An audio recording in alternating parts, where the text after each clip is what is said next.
লুকোচুরি খেলাটা মনে আছে তো? আমাদের সবার শৈশবের সাথে কিন্তু এই খেলাটা জড়িয়ে আছে। বন্ধুদের সাথে ওই হাসাহাসি, দৌড়াদৌড়ি আর লুকিয়ে থাকার একটা টানটান উত্তেজনা ভাবলেই কেমন যেন ছোটবেলায় ফিরে যেতে ইচ্ছে করে, তাই না? এটা এমনই একটা খেলা যা আমরা সবাই কম বেশি খেলেছি আর ভালোবেসেছি। খেলার নিয়মগুলো তো আমরা সবাই জানি, খুবই সহজ। একজন চোখ বন্ধ করে গুনবে আর বাকিরা সেই ফাঁকে দৌড়ে গিয়ে নিজেদের সেরা জায়গায় লুকিয়ে পড়বে। গোনা শেষ হলেই খোঁজা শুরু। সবটাই খুব নিরীহ, পরিচিত আর নিরাপদ একটা ব্যাপার। কিন্তু একবার ভাবুন তো কি হবে যদি এই চেনা পরিচিত খেলায় এমন কেউ ঢুকে পড়ে যাকে কেউ চেনে না, যাকে কেউ ডাকেনি। আজ আমরা ঠিক এমনই 3টে সত্যি ঘটনা নিয়ে কথা বলবো, যা এই সাধারণ খেলাটাকেই একটা ভয়ঙ্কর অভিজ্ঞতায় বদলে দিয়েছিল।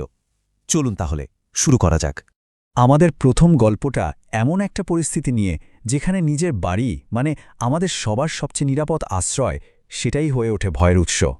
দৃশ্যটা একবার কল্পনা করার চেষ্টা করুন। শুক্রবার রাত, 15 বছরের দুই বন্ধু বাড়িতে একদম একা। বাবা মা ফিরতে বেশ দেরি, তো ওরা ঠিক করল খেলাটাকে আরেকটু মজার করার জন্য অন্ধকারে লুকোচুরি খেলবে। খেলার আগে ওরা কিন্তু কয়েকটা নিয়মও ঠিক করে নিয়েছিল, যেমন বাড়ির বাইরে যাওয়া যাবে না, চিলেকোঠা বা অন্য কোনো সরু জায়গায় যাওয়া বারণ, তবে হ্যাঁ, বেসমেন্টে যাওয়া যাবে। মানে সবকিছুই যেন ওদের নিয়ন্ত্রণের মধ্যেই ছিল। তো গল্পের যে কথক, সে গেস্টরুমের একটা খাটের নিচে গিয়ে লুকাল।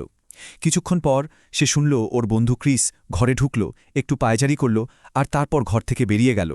সবকিছু একদম স্বাভাবিক মনে হচ্ছিল, কিন্তু আসল ঘটনাটা তো শুরু হলো এর ঠিক পরে। আর ঠিক এইখানেই গল্পটা একটা শকিং মোড় নেয়। কথক যখন ওর বন্ধু ক্রিসকে ডাক দিল, তখন উত্তরটা এলো একদম বেসমেন্ট থেকে। ক্রিস জানালো যে সে তো এখনও খুঁজছে। তাহলে প্রশ্নটা হলো, ওপরে যে এতক্ষণ ধরে খুঁজছিল সেটাকে? খেলা তো ওখানেই থেমে গেল। এরপর ওরা ওপরে একটা ভারী কিছু পড়ার শব্দ পেল। তারপর শুনল বারান্দার মেঝেতে কাঠের পাটাতন মচমচ করার শব্দ, যেন কেউ খুব ধীরে হাঁটছে। দেখল গেস্টরুমের দরজাটা যেটা খোলা ছিল সেটা এখন বন্ধ, আর দরজার ওপাশ থেকে কিছু একটা টেনে হিচড়ে নিয়ে যাওয়ার মতো আওয়াজ আসছিল। শেষে সামনের দরজাটা একবার খুলল, আবার বন্ধ হলো, আর সেই পায়ের শব্দ সিঁড়ি বেয়ে বেসমেন্টের দিকে নেমে গেল। এটা পরিষ্কার যে ওই বাড়িতে ওরা একা ছিল না। আচ্ছা, এবার চলুন আমাদের দ্বিতীয় গল্পে যাই। এখানে ভয়ের সীমানাটা একটা বাড়ির ভেতর থেকে সরে গিয়ে রাতের বিশাল অচেনা এক জঙ্গলে ছড়িয়ে পড়ে। এই গল্পের ভয়টা কিন্তু আসছে কয়েকটা অদ্ভুত শব্দ থেকে। শুকনো পাতার উপর দিয়ে কার যেন হাঁটার শব্দ পাওয়া যাচ্ছিল, কিন্তু যে খুঁজছিল সেই জেসন পরে জানায় যে সে জঙ্গলের অত ভেতরে যায়নি। আবার যেখানে বন্ধুরা লুকিয়েছিল তার কাছ থেকে নিচু গলায় ফিসফিস করার শব্দও আসছিল, কিন্তু ওটা ওদের বন্ধুদের মধ্যে কারো গলা ছিল না। আর তখনই তাদের ভয়টা যে শুধু মনের ভুল ছিল না, সেটা পরিষ্কার হয়ে যায়। দলের সবচেয়ে ছোট ছেলেটা, ম্যাট, পরে জানায় যে সে জঙ্গলের মধ্যে একজন লম্বা লোককে দাঁড়িয়ে থাকতে দেখেছে। লোকটা একটুও নড়ছিল না, শুধু স্থির হয়ে ওদের দিকে তাকিয়েছিল। এই একটা কথাতেই ওদের অস্বস্তিটা যেন একটা ভয়ানক সত্যি হয়ে সামনে আসে। এবার আমাদের শেষ গল্প। এখানে ভয়টা আর লুকিয়ে নেই, বরং সবার চোখের সামনেই একটা বিশ্বস্ত দলের মধ্যে ঢুকে পড়েছে। পেনসিলভেনিয়ার গ্রামের একটা বাড়ির উঠোনে একদল বন্ধু খেলছিল, বেশ মজা হচ্ছে। আর ঠিক তখনই কোত্থেকে যেন একটা ছেলে এসে হাজির। নাম বলল কিথ। একটা মাটির রাস্তা ধরে সে এসেছে। তার আগমনটা ছিল খুবই আকস্মিক আর একটু অদ্ভুত। প্রথম থেকেই কিথের হাবভাব কেমন যেন সন্দেহজনক ছিল। সে এমনভাবে কথা বলছিল যেন ওদের অনেক দিন ধরে চেনে। সে জায়গাটা দেখেই বলল যে এটা নাকি লুকানোর জন্য একদম পারফেক্ট, যা একজন অচেনা লোকের মুখে খুবই অদ্ভুত শোনায়। ও নিজে থেকেই খোঁজার দলে থাকতে চাইল, আর খেলার সময় প্রায় কথাই বলেনি, শুধু সবার দিকে তাকিয়েছিল। আর সবচেয়ে অদ্ভুত ব্যাপার হলো, খেলা শেষ হওয়ার আগেই সে কাউকে কিছু না বলে হঠাৎ উধাও হয়ে যায়। কিথ তো চলে গেল, কিন্তু ভয়টা যেন তখন থেকেই বাড়তে শুরু করল। সূর্যাস্তের ঠিক পর কথক তার জানালার পাশে একটা নোংরা দড়ি পড়ে থাকতে দেখল।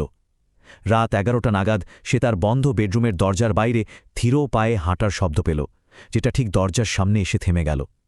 রাত 2টোয় এবার তার জানালায় আঁচড়ানোর শব্দ হল, আর তার কিছুক্ষণ পরেই সে দেখল জানালার কাছে ঠিক ওপারেই অন্ধকারে একটা ছায়ামূর্তি দাঁড়িয়ে আছে।